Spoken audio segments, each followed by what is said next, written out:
Hello વિદ્યાર્થી મિત્રો, આપણે લાસ્ટ લેક્ચરની અંદર ઉષ્મીય અવરોધોની ચર્ચા કરી છે. બરાબર, ઉષ્મા પ્રવાહ મેળવ્યો હતો અને ઉષ્મા પ્રવાહ ઉપરથી ઉષ્મીય અવરોધ મેળવી ગયા હતા. હવે આજના લેક્ચરની અંદર પણ આપણે ઉષ્મા અવરોધ અને ઉષ્મા પ્રવાહને રિલેટેડ જ ઘણા બધા કન્સેપ્ટમાં MCQ અને દાખલાઓ છે એ આગળ વધારવાના છે. પણ આ બધા દાખલાઓ છે એને ખૂબ શાંતિથી અને ધીમે ધીમે સમજવા પડે એમ છે.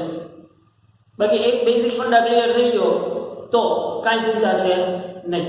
એટલા માટે નો ડાઉટ ભલે આજના લેક્ચરની અંદર 3 કે 4 દાખલા ગણાય કે બધી 5 ગણાય દાખલા, પણ આપણે એ બધા દાખલાઓ છે એને વ્યવસ્થિત અને શાંતિથી સમજવાના છે. ઓકે, તો શરૂ કરીએ. એની પહેલા આપણે ઉષ્મા અવરોધ અને ઉષ્મા પ્રવાહ વિશે જાણીએ છીએ. ઉષ્મા પ્રવાહ કોને કીધું તો ઝડપથી વસ્તુ જોઈ લઈએ કે ઉષ્મા પ્રવાહ હીટિંગ કરંટ H આપણે કીધું તો H KA ડેલ્ટા T ની જગ્યાએ આપણે T2 - T1 ની જગ્યાએ T1 - T2 કર્યું હતું ભાઈ. યાદ આવે પ્લસ કરવા માટે અને અપોન L. અને એની ઉપરથી હીટિંગ રેઝિસ્ટન્સ RH આપણે મેળવેલું હતું L/A. બરાબર, આ સમીકરણો છે એ આપણી પાસે હવે ક્લિયર છે. અને આને શું કહેવાય? RH મતલબ હીટિંગ રેઝિસ્ટન્સ, બરાબર, ઉષ્મીય અવરોધ, અને H હીટિંગ કરંટ, ઉષ્મીય પ્રવાહ. તો સ્થાયી ઉષ્મા અવસ્થાની અંદર આપણને ખબર છે કે સ્થાયી ઉષ્મા અવસ્થામાં શું થતું હતું ભાઈ? તો કે સ્થાયી ઉષ્મા અવસ્થાની અંદર એક તાપમાન પ્રચલન છે એ અચળ થઈ જતું હતું અને બીજું ઉષ્મા પ્રવાહ અચળ થઈ જતો હતો. એ વાત ખાસ, એ વાક્ય ખાસ યાદ હોવું જોઈએ કેમ કે આજે એના રિલેટેડ જ ઘણા બધા દાખલા MCQ ભણવાના છે. બરાબર, તો શરૂ કરીએ આજના આપણા દાખલાઓની અંદર. એક એક દાખલાઓની રકમને આપણે બંને એટલી ડ્રો કરતા જઈશું જેથી કરીને આપણને વધારે આઈડિયા, વસ્તુ આપણી સામે પડી છે એવું આપણને ફીલ થાય. તો કે સમાન લંબાઈ અને સમાન આડછેદ ધરાવતા લોખંડ અને એલ્યુમિનિયમના સળિયાના છેડાઓને એકબીજા સાથે જોડેલા છે. તો કે ભાઈ એક લોખંડનો સળિયો લઈ લો, ચલો એક લઈ લો, આ લોખંડનો સળિયો, બરાબર. આટલી જ લંબાઈનો એક બીજો એલ્યુમિનિયમનો સળિયો છે એ જોડું છું. આટલી જ લંબાઈનો એક બીજો એલ્યુમિનિયમનો સળિયો જોડું છું. આ એલ્યુમિનિયમ છે અને આ છે લોખંડ છે, બરાબર. આ બે સળિયાઓ છે એના છેડાથી જોડેલા છે, એકબીજાના છેડાથી. સમાન લંબાઈ છે અને આડછેદનું ક્ષેત્રફળ A પણ સમાન છે અને L પણ સમાન છે. જો લોખંડના મુક્ત છેડામાં 100 ડિગ્રી સેલ્સિયસ અને એલ્યુમિનિયમના મુક્ત છેડાને 0 ડિગ્રી સેલ્સિયસ તાપમાને રાખવામાં આવે, માનો કે એનું તાપમાન છે T1 100 ડિગ્રી સેલ્સિયસ છે અને આનું તાપમાન T2 કહી દો તો T2 0 ડિગ્રી સેલ્સિયસ છે, રાખવામાં આવે. જો એલ્યુમિનિયમની ઉષ્મા વાહકતા લોખંડની ઉષ્મા વાહકતા કરતા 4 ગણી હોય તો સમજો, એલ્યુમિનિયમની ઉષ્મા વાહકતા લોખંડ કરતા 4 ગણી, મતલબ લોખંડની ઉષ્મા વાહકતા જો K હોય ને, લોખંડની ઉષ્મા વાહકતા જો K હોય ને તો એલ્યુમિનિયમની કેટલી થઈ જાય? 4K થઈ જાય. લોખંડ કરતા 4 ગણી એલ્યુમિનિયમની ઉષ્મા વાહકતા છે તેમ કીધું. ઉષ્મા વાહકતા કરતા 4 ગણી હોય તો સ્થાયી ઉષ્મા અવસ્થામાં બંને સળિયાની સંપર્ક સપાટીનું તાપમાન કેટલું? આ બંને સળિયાની સંપર્ક સપાટીનું આ તાપમાન, અહીંનું તાપમાન કેટલું? તો માનો કે કોઈ T0 તાપમાન હોય એમ કહ્યું કે કોઈ T તાપમાન છે એમ કહ્યું. ચલો T0 માં પાછા ખોટા વાંચો છો, T તાપમાન છે. પણ અવસ્થા કેવી લીધી છે ખાસ સમજવાનું છે. સ્થાયી ઉષ્મા અવસ્થા, સ્થાયી ઉષ્મા અવસ્થા. હવે સ્થાયી ઉષ્મા અવસ્થા મતલબ આનો હીટિંગ કરંટ કોઈ જે છે, આમાં હીટિંગ કરંટ આ તરફ છે ઈ કોઈ H1 હોય અને આનો હીટિંગ કરંટ જે છે ઈ કોઈ H2 હોય તો સ્થાયી ઉષ્મા અવસ્થામાં શું થવું જોઈએ? H1 H2 થવું જોઈએ કે નહીં? સ્થાયી ઉષ્મા અવસ્થામાં શું થવું જોઈએ? બંનેમાં ઉષ્મીય પ્રવાહ છે એ કેવો રહેવો જોઈએ? અચળ, સરખો રહેવો જોઈએ. તો મૂકવું જોઈએ H1 H2 થાય તો H1 લોખંડના સળિયાની વાત કરો અને H2 કોની વાત કરો? એલ્યુમિનિયમના સળિયાની. તો અહીંયા વાત કરો કે T1 - T, કેમ કે અહીંયા જે S0 તાપમાન કેટલું છે? T1 છે, આ T છે, ડેફિનેટલી T છે એ T1 કરતા કેવું હશે? ઓછું હશે. સમજો, આ જે તાપમાન છે ઉષ્મા પ્રવાહ આ તરફ હાલે છે તો કેવો છે? આ તાપમાન કરતા આ તાપમાન કેવું હશે? આ તાપમાન ઓછું હશે અને આ તાપમાન કરતા આ તાપમાન છે એ બાજુ કેવું હશે? વધારે હશે. ટેકનિકલી સમજી શકાય એવી વસ્તુ છે ને. 100 ડિગ્રી સેલ્સિયસ છે, 0 ડિગ્રી સેલ્સિયસ છે, તો વચ્ચેના કોઈ બિંદુનું તાપમાન 100 કરતા વધુ અને 100 કરતા ઓછું અને 0 કરતા વધુ હશે. તો અહીંયા T1 - T2 ની અંદર શું થશે? upon L is equal to એવી જ રીતે આને મેં K1 કહી દઉં. ચલો એલ્યુમિનિયમ માટે છે ને K1 કહી દઉં. આ છેદનું ક્ષેત્રફળ લંબાઈ તો સમાન જ છે એટલે A અને L ના બદલા દીધા K2 into A. અહીંયા T1 minus T2 કેટલું થશે? અહીંયા હાયર ટેમ્પરેચર કયું છે? આ છે તો અહીંયા થશે T minus T2 થશે. થશે કે નહીં? કેમ કે આપણે હાયર માઇનસ લોઅર કરીએ તો જ આ પોઝિટિવ આવે, તો જ અહીં ગ્રુપ નિશાની એવું કરી શકાશે. upon L AL કેન્સલ તો અહીંયા વધ્યું K1 into T1 minus T is equal to K2 into T minus T2.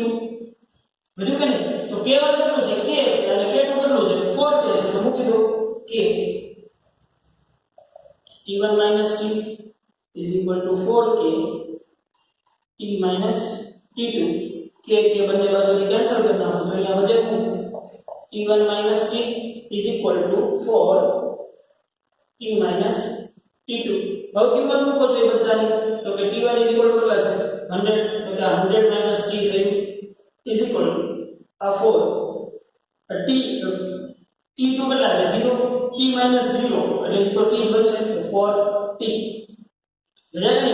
તો હવે તમે શું કરો? આ 100 આ T છે માઈનસ છે ઓલી બાજુ લઈ જાઓ એટલે કેટલા થઈ જશે? પ્લસ T થઈ જશે. તો 100 is equal to આ માઈનસ T ઓલી બાજુ જાય એટલે plus T.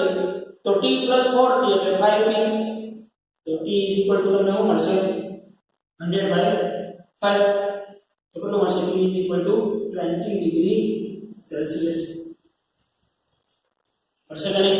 T is equal to 20 degree Celsius. મળી જાય આરામથી. પણ મેં કીધું એની છે આની અંદર ખાલી એક જ વસ્તુનું ધ્યાન રાખવાનું છે કે આવી રીતે રકમ છે ને એને ડ્રો કરી નાખીએ બને એટલી મેક્સિમમ. આપણે સમજાય ને એ વસ્તુ આપણે ડ્રો કરી નાખીએ. પછી સ્થાયી ઉષ્માવસ્થા કીધું છે તો H1 is equal to H2 સરખાવતા જાઓ છેલ્લે T ના સૂત્રનો કરતા બનાવી લો. સિમ્પલ કે નહીં? સમજી શકાય એવી વસ્તુ છે ઈઝીલી આરામથી. તો વધીએ એનાથી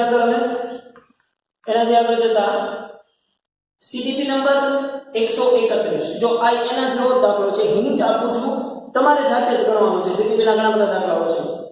કે અને ટૂંકી ઉષ્માવાહકતા x અને 4x જાડાઈ ધરાવતા બે બ્લોકના બનેલા સંયુક્ત ચોસલાના બે છેડાના તાપમાન 100 ડિગ્રી સેલ્સિયસ અને 0 ડિગ્રી સેલ્સિયસ. માનો કે એક સળિયો છે એ કોઈ એક બ્લોક છે એની જાડાઈ જે છે એ કોઈ x જેટલી જાડાઈ છે, બરોબર, અને બીજો સળિયો બીજો બ્લોક જે છે એની જાડાઈ આની કરતા 4 ગણી છે, 4x જેટલી જાડાઈ છે, બરોબર. હવે આની ઉષ્માવાહકતા k છે અને આની ઉષ્માવાહકતા 4k છે. સંયુક્ત ચોસલાના બે છેડાના તાપમાન 100 ડિગ્રી સેલ્સિયસ અને 0 ડિગ્રી સેલ્સિયસ. અહીંયા 100 ડિગ્રી સેલ્સિયસ હશે તો અહીંયા 0 ડિગ્રી સેલ્સિયસ હશે. તો 100 ડિગ્રી સેલ્સિયસ થી x અંતર, 100 ડિગ્રી સેલ્સિયસ થી x અંતર એટલે આ 100 ડિગ્રી વાળો છેડો થયો, ત્યાંથી x અંતર એટલે કેટલું એટલું થયું કહેવાય. મતલબ કે આ બંને સળિયાની બંને બ્લોકની સંપર્ક સપાટીની વાત કરે છે. અહીંયા જો અહીંયા ચોખટ નથી કરી કે સંપર્ક જ પહેલા, પણ એનાથી x જેટલું 100 ડિગ્રી સેલ્સિયસ થી x જેટલું અંતર એટલે કેટલું કહેવાય? 100 ડિગ્રી સેલ્સિયસ વાળા છેડાથી x જેટલા અંતર એટલે આ બંનેની સંપર્ક સપાટી થઈ ગઈ. તો સંપર્ક સપાટીનું તાપમાન Tx હોય તો એ Tx મેળવો. સ્થાયી ઉષ્મા અવસ્થા ડાયરેક્ટ લગાડી દો ભાઈ. તો કે H1 = H2 શું કરશો? K * A. અહીંયા શું થશે? 100 માઈનસ આનું તાપમાન કેટલું કહેવાનું છે? Tx લેવાનું છે. 100 - Tx upon L. L ની જગ્યાએ હું એની લંબાઈ આપણે શું લઈ લઈએ? x લઈ લઈએ. ચલો is equal to હવે k ની જગ્યાએ કેટલા? k ની જગ્યાએ 4k into Tx - 0 upon 4x, બરોબર કે નહીં? અહીંયા a આવશે. a તો એ બાજુ શું થઈ જવાનું છે? કેન્સલ થઈ જવાના છે. તો અહીંયા વધ્યું 100 - Tx upon x is equal to અહીંયા ત્યાં 4 કેન્સલ થઈ જશે ને, તો અહીંયા શું વધ્યું? Tx - 0. અહીંયાથી x કેન્સલ થઈ જશે ને, x કેન્સલ કરી નાખીએ. ચાલો x કેન્સલ થઈ ગયા તો અહીંયા વધ્યું હું તો Tx વાળી બાજુ લઈ જાઓ એટલે -Tx. એટલે અહીંયા વધ્યું હું 100 - Tx is equal to Tx વધ્યું છે. આ -Tx આ બાજુ લઈ જાઓ એટલે +2Tx થયું. તો +2Tx is equal to 100. તો Tx is equal to તમને કેટલું મળી જશે? 50 ડિગ્રી સેલ્સિયસ. બરાબર. આના આન્સરની અંદર ખાસ આપણે બધાએ ચેક કરવાનું છે. યસ યસ યસ યસ આપણી મિસ્ટેક છે એક વસ્તુની. શું વસ્તુની મિસ્ટેક છે? તો કે ભાઈ જુઓ અહીંયા 4k નથી, કેટલી છે? 2k છે. અહીંયા 2k છે. યસ આપણી જો ઉતાવળમાં આવું થાય. અહીંયા 4k નથી 2k છે. બરોબર. તો અહીંયા શું કરશું? ફરીથી જ અહીંયાથી ગણીએ ભાઈ. તો કે x ને ઉડાડશું નહીં આપણે. કે તો કેન્સલ થઈ જશે. તો અહીંયા વધ્યું 100 - tx is equal to यहाँ 4x नाम में बराबर થઈ x x કેન્સલ થઈ જશે 2 2 4 થશે તો શું બચ્યું અહીંયા tx - 0/2 બરાબર. તો tx - 0 એટલે શું થઈ જશે? tx બચશે તો કે 100 - tx is equal to tx/2 વધ્યું. તો tx ઓલી બાજુ લઈ જાવ એટલે પ્લસ tx. તો 100 is equal to tx/2 plus tx. તો આગળ થઈ જશે જુઓ છો આગળ થઈ જશે 100 is equal to 3tx/2 થઈ ગયું. બેનો લસા લેવો પડશે ને, બે આની વાળે ગુણો તો કેટલા થઈ જાય? tx plus 2tx. તો 3tx/2 ગુણ્યા આ બાજુ આવજો તો 200 is equal to 3tx. તો tx is equal to તમને મળી જશે 200/3 મળી જાય તમને tx is equal to 67 degree Celsius મળી જાય કે નહીં આરામથી. તો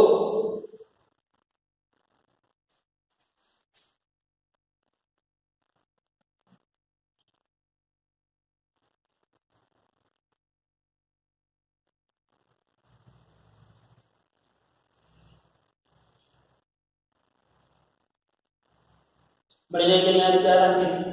તો વધીએ એનાથી આગળ. હવે જો જે ભૂલ મેં અહીંયા ઉતાવળમાં કરી એ ઉતાવળની ભૂલ આપણે કોઈ નથી કરવાની, નો ડાઉટ.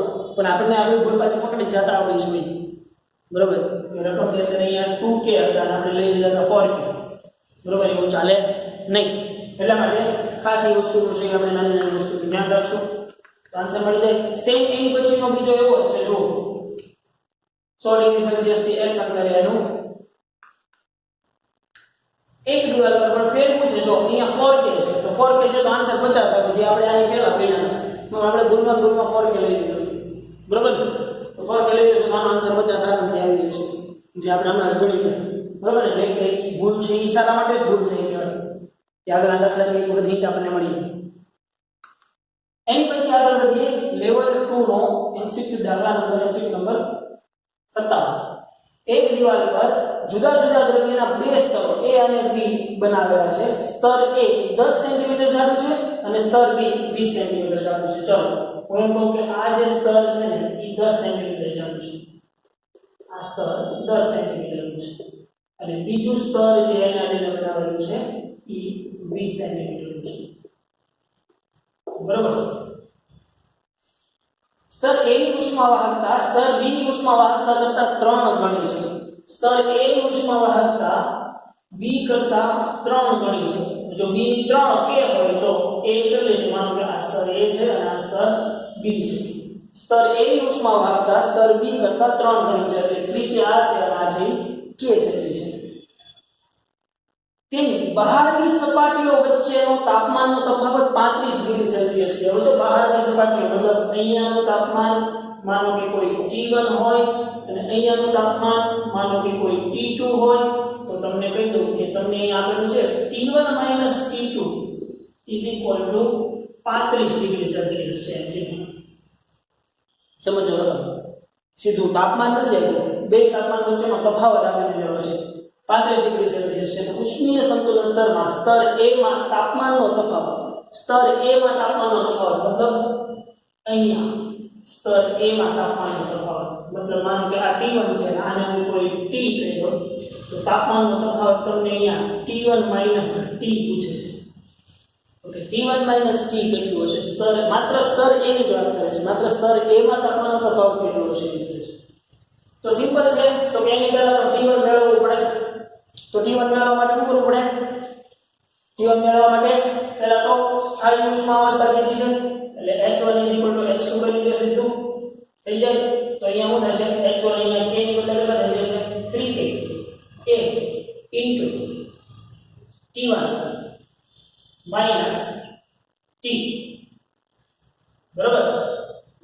upon L1 બરાબર L1 એટલે L1 બરાબર સરની જાડાઈ તમને 10 આપી દીધેલી છે. ચલો લખી નાખીએ 10 ઇઝ ઇક્વલ ટુ Ka અહીંયા હું થઈ જશે T માઈનસ T2 upon 20 તો હું વધ્યું K કેન્સલ થઈ ગયા અહીંયા કેટલું વધ્યું 3 T1 minus T upon 10 is equal to T minus T2 upon 20 એટલે આ કેટલું થઈ જશે જો 10 2 20 થઈ જશે બરાબર. તો તમને આ મળ્યું અને આ બે છે અને આ બાજુ વધુ એટલે 3 2 6 થઈ જાય સીધા. તો 6 T1 minus T is equal to T minus T2.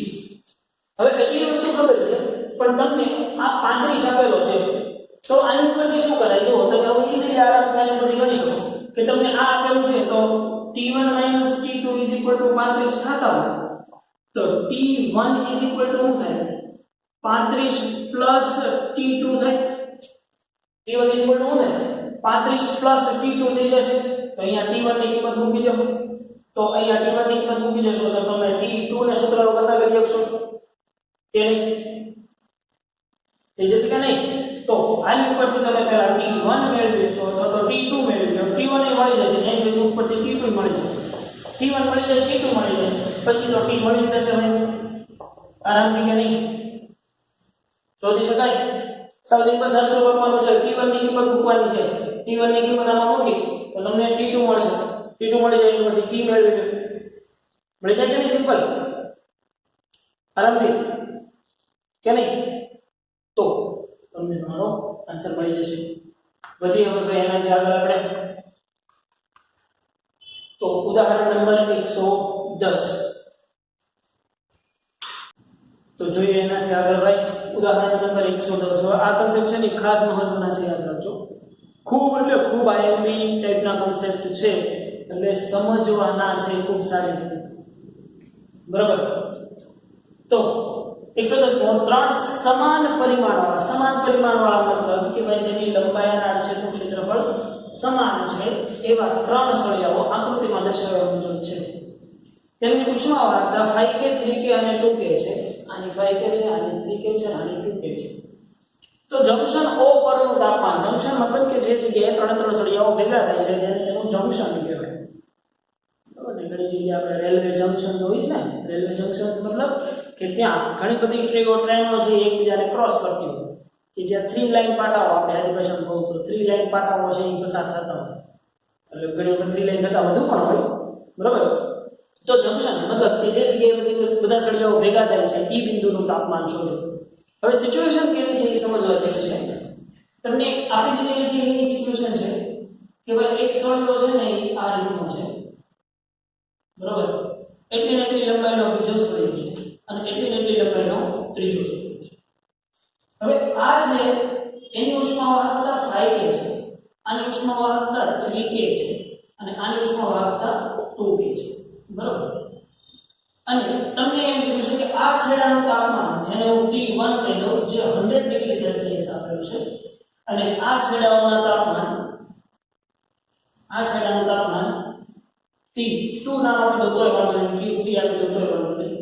T2 છે 50 ડિગ્રી સેલ્સિયસ છે અને T3 જે છે એ 50 ડિગ્રી સેલ્સિયસ છે બરાબર. આવી સિચ્યુએશન આપેલી છે.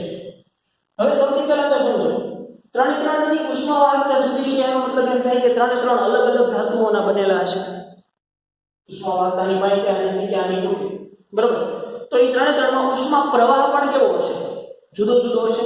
તો માનો કે આમાંથી પ્રવાહ આગળ વધશે આમાંથી પ્રવાહ આ ડિરેક્શનમાં આગળ વધશે પછી અહીંયા પ્રવાહના બે ભાગ પડશે કે નહીં. તો આમાં વહેતો ઉષ્મા પ્રવાહ છે H1 હોય આમાં વહેતો ઉષ્મા પ્રવાહ છે H2 હોય અને આમાં વહેતો ઉષ્મા પ્રવાહ છે H3 હોય. તો તમે કહી શકો ભાઈ કે H1 H2 H3 કહી શકાય કે ન કહી શકાય જુઓ છો કેમ કે આ હવે તમે એમ સમજો કે આ જંક્શન ઉપરનું તાપમાન મારે શોધવાનું છે. આ જંક્શન બિંદુ ઉપરનું તાપમાન જેને હું T0 નામ આપી દઉં છું બરાબર. T0 જંક્શન ઉપરનું છે એટલે O બિંદુ કીધું છું એટલે મેં T0 નામ આપ્યું. તો આ વસ્તુ તો કહી શકાય અહીંયા પ્રવાહ આવે છે આગળ જતા છે ભાઈ? બે પ્રવાહના ફાટા પડે છે. તો બે પ્રવાહના ફાટા પડે છે આવી રીતે પડે છે. તો આ જે કુલ ઉષ્મા પ્રવાહ છે એ બે ભાગમાં વહેંચાઈ ગયો. તો કયા બે ભાગમાં વહેંચાઈ ગયો? તો કે H2 અને H3 માં. તો કે H1 કઈ જગ્યા છે ભાઈ? કે H2 H3 થાય. આના બેના ઉષ્મા પ્રવાહનો સરવાળો આના એકના ઉષ્મા પ્રવાહ જેટલો થાય. કહી શકાય કે નહીં? તો એ શકાય, આરામથી કહી શકાય કે ત્યાં ઉષ્મા વાહકતા જો સૌથી વધુ છે. આની લીધે કરતા ઓછી છે. તો વાહકતા વધુ છે તો વહન અહીંયા સૌથી વધુ હશે. સિમ્પલી સમજી શકાય એ વસ્તુ છે. તો જંકશન પરનું તાપમાન શોધીએ આપણે. જો લંબાઈ સમાન છે, તમને એમ કીધું છે કે સમાન પરિમાણ મતલબ L સમાન અને A પણ સમાન. બરાબર. તો H1 ની વાત કરો. ચલો H1. તો H1 કામ થશે K1A ઇન્ટુ અહીંયાથી શું થશે? T1 થી T0. T1 T0 upon L. બરાબર. અહીંયા K1 તો મોટો લખી નાખીએ. K1 is equal to H2. H2 બરાબર આ થશે. તો H2 બરાબર તો અહીંયા કરીએ K2 into A. આ તાપમાન વધુ છે ને આની કરતા ડેફિનેટલી. આમ પ્રવાહ વહે છે એટલે આ તાપમાન છે એ કેવું છે? આ તાપમાન વધુ હશે. તો અહીંયા તમારે કરવું પડશે T0 minus T2 upon L plus H3. H3 એટલે શું થશે? H3 એટલે K3 into A into T0 minus T3. આ તાપમાન કેટલું કીધું છે મેં? T3 કીધું છે. T3 upon L. હવે A upon L છે એ તમે કોમન લઈ અને ઉડાડી શકો. તો હવે અહીંયા બધું K1 is equal to કેટલી છે? 5K. તો મૂકો અહીંયા 5K into T1 minus T0 is equal to K2. K2 is equal to કેટલી છે? 3K. તો કે 3K into T0 minus T2 plus K3. K3 is equal to કેટલી છે? 2K. તો કે 2K into T0 minus T3. બરાબર. હવે આ બધામાંથી કોમન શું નીકળે છે? K કોમન નીકળે છે. K કોમન નીકળે છે. એક ત્યાં છે એટલે K કે ઉડી જાય.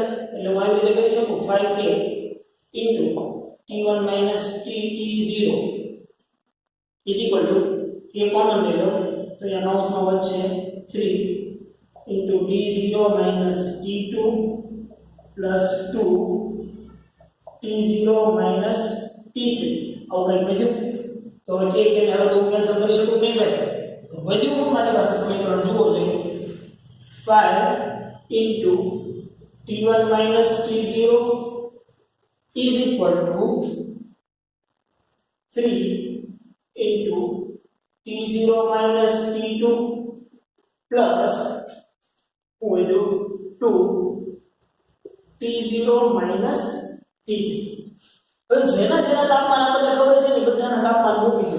પહેલા તો એવું હોય ને તો આ 5 ની અંદર ગુણાકાર કરો. ચલો તો આ થઈ જાય 5T1 minus 5T0 is equal to 3T0 minus 3T2 plus 2T0 minus 2T3. બરાબર. તો હવે તમે આની પરથી કહી શકો કે 3T0 plus 2T0 એટલે કેટલા વધશે? જો આને હું કહી દઉં છું 5T1 minus, હવે આ -5 છે ને -5T0 છે એને ઓલી બાજુ જોવા is equal to 3T0 minus 3T2 plus 2T0 minus 2T3 plus 5T0. હવે જુઓ છે આ 3T0 plus 2T0 plus 5T0 તો કેટલું થઈ જાય? 10T0 થઈ જશે. તો અહીંયા થઈ ગયું 5T1. બરાબર. 5T1 is equal to minus 3T2 plus 2T3 plus 5 ને 7 ને 3 10 10T0. તો હવે બધું હું અહીંયા જુઓ જોઈએ T1 કેટલા આપેલા છે? આ બધાની કિંમત તમને ખબર છે તો મૂકી દો પહેલા અહીંયા. ચલો 3 T2 એટલે કેટલા છે? 50 છે minus 2 into 50 છે plus 10T0 અને અહીંયા 5 છે એટલે 5 into T1 કેટલા છે? 100 છે એટલે આગળ આવી જશે 500 is equal to minus, sorry અહીંયા માઇનસ છે ને, માઇનસ 5 તેરીને 15 એટલે 150 માઇનસ 5 દુને 10 એટલે 100 પ્લસ 10t0. હવે તમે બધી વસ્તુ કરી શકો. આ જે માઇનસ છે આ બાજુ મોકલો, આ છે આ બાજુ મોકલો અને t0 મોકલો તો તમને આની ઉપરથી t0 ને સૂત્રનો કરતા કરતા આવડી જાય. આરામથી જો આને સૂત્રનો કરતા કરવાની મેથડ છે એ તમે તમારી રીતે અહીંયાથી અપ્લાય કરી શકો. આ સિચ્યુએશન તમારી પાસે આવી છે તો તમારે આમાંથી t0 ને સૂત્રનો કરતા કરવાનો છે. whatever you method you choose, તમને જે મેથડ યોગ્ય લાગે એ તમે ચૂઝ કરી શકો. પણ મેં કીધું કે અમુક સારું રૂપમાં જે છે એ ખાસ આવી રીતે હાલ્યા જાવ તો વધારે મજા આવશે.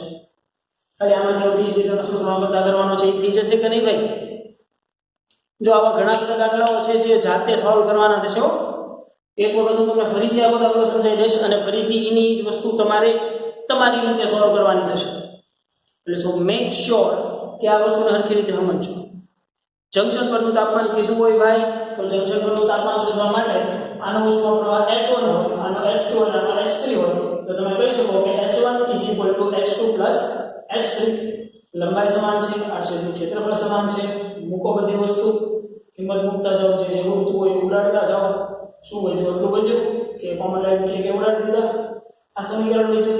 હવે અહીંયાથી તમે તમારી રીતે કરવું હોય તો ભલે કોઈ પણ રીતથી મેથડ યુઝ છે, તમારે t0 ના સૂત્રનો કરતા કરવાનો છે. બરાબર? કોઈ મહેરબાની કરી આ 3 ને 5 કરી 5 ઉડાડી નહોતી તો બરાબર એવી કોઈ પ્રયાસ નહીં કરતા. કેમ કે મેં જોયા છે ઘણા બધા એવી રીતે સાદુરૂપ ખાવા પપ્પુ જેવા સાદુરૂપ હોય ને એને પછી અમુક ડાઉટ મોકલે કે સાહેબ તો આમાં કેમ કરવું? હવે છેદમાં 10 હોય અને અંશમાં 2 હોય તો એનું 1/5 કઈ રીતે થયું સાહેબ? સમજાય છે? એટલે એવી હાઈ લિમિટ ઓફ ઇડિયટનેસ પણ વાપરવી નહીં. બરાબર? અમુક આવી બેઝિક વસ્તુ છે એ તમે 11મા ધોરણ 11 સાયન્સની અંદર હવે આ લેવલ ઉપર પહોંચ્યા પછી આવું સોલ્યુશન છે એ તમે જાતે મેળવી શકો. બરાબર? બાકી આગળ જતા તો માત્ર તમે 12મા વાળાને અત્યારે પૂછી જોશો કે 12મા વાળાને આપણે માત્ર હિન્ટ અને ઈશારો આપ્યા ને ત્યાં દાખલો બનાવી દો.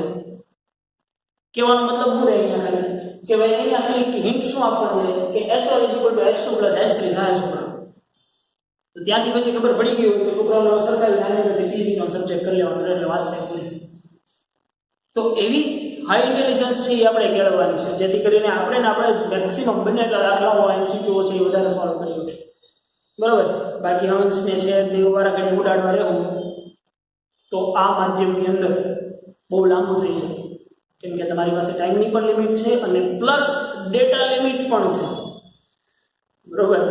એટલે અને આપણે કાંઈ આ સબ્જેક્ટો ભણતા નથી, બીજા ઘણા બધા સબ્જેક્ટો ભણીએ છીએ એટલે બધા માટે ડેટા અને ટાઈમ બધું જ કાઢવું પડે. એટલા માટે થઈને ખાસ હું નાની નાની વસ્તુની ચર્ચા ન કરું જેને તમારે તમારી રીતે સારી રીતે સમજી જવાની છે. રાઈટ? તો આવી જશે આન્સર ભાઈ અહીંયા. એની પછી સેમ એનો ઈ છે. જો CTP માં 125 અહીંયા 4k 3k અને 2k છે, અહીંયા 5k 3k અને 2k આવી. બીજો કાંઈ ફેરફાર નથી. ગણી શકાય છે કે નહીં? ખાલી અહીંયા અમને લઈ લીધું છે અહીંયા 4 આવશે અને આ 3 અને 2 એમના મળે છે. અહીંયા ખાલી 4 આવે બસ. બાકી બધી વસ્તુ સેમ છે. ગણી શકાય કે નહીં?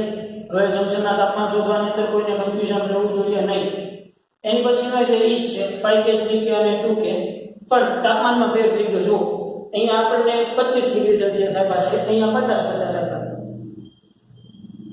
બરોબર? ખાલી તાપમાનમાં ફેરફાર થયો છે, બીજો કાંઈ વધારે ચેન્જીસ છે નહીં. સો મેક શ્યોર કે ખૂબ શાંતિથી અને વ્યવસ્થિત ગણજો આ દાખલાઓ. આગળ જતા હજી ઉષ્મા અવરોધોનું શ્રેણી સમાંતરની વાહકતા ઉપર ગણવાની થશે ને ત્યારે વધારે મજા આવશે. જો આ કન્સેપ્ટ હરકો ક્લિયર હશે તો કન્સેપ્ટ ક્લિયર હોવો જોઈએ. નોટ ધીસ આ સાદું ક્લિયર કરવા કરતાં મહત્વની વસ્તુ છે કન્સેપ્ટ ક્લિયર કરવો. બરોબર? તો એની પર ખાસ ફોકસ આપજો. રાઈટ? એની પછીનો દાખલો છે એ પણ સેમ 6k 4k અને 2k વાળો છે. તો એ પણ તમારે જાતે કરવાનો રહેશે. તો આજના લેક્ચરની અંદર ભલે એટલા જ પણ છે કેમ કે હજીનો નેક્સ્ટ કોન્સેપ્ટ છે એ ખૂબ જ લાંબો છે, ખૂબ જ મતલબ થોડો જેના રિલેટેડ ઘણા બધા દાખલાઓ છે એ આપણે ગણવાના છે. તો આજના હોમવર્કને મેક શ્યોર કે પહેલા આપણે કંઈક લખી લઈએ. બરોબર? તો હોમવર્ક છે એ નોટ ડાઉન કરી લઈશું આપણે. ઉદાહરણ નંબર 113, સીટીપી નંબર 131, 132, લેવલ 2 દાખલા નંબર 57, ઉદાહરણ number 110, CTP number 125, CTP number 126, CTP number 127. બરાબર છે. તો આજના લેક્ચરની અંદર આપણે રાખીએ છીએ અહીંયા સુધી ભાઈ.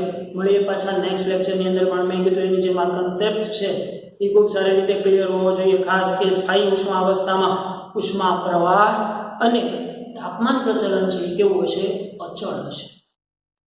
બરાબર. તો એટલી વસ્તુ છે એને ખૂબ મેક શ્યોર કે સારી રીતે આપણે ક્લિયર કરી રાખવાની છે. તો આના આ જ કન્સેપ્ટમાં થોડાક નવા આઈડિયા સાથે મળીએ પાછા નેક્સ્ટ લેક્ચરથી.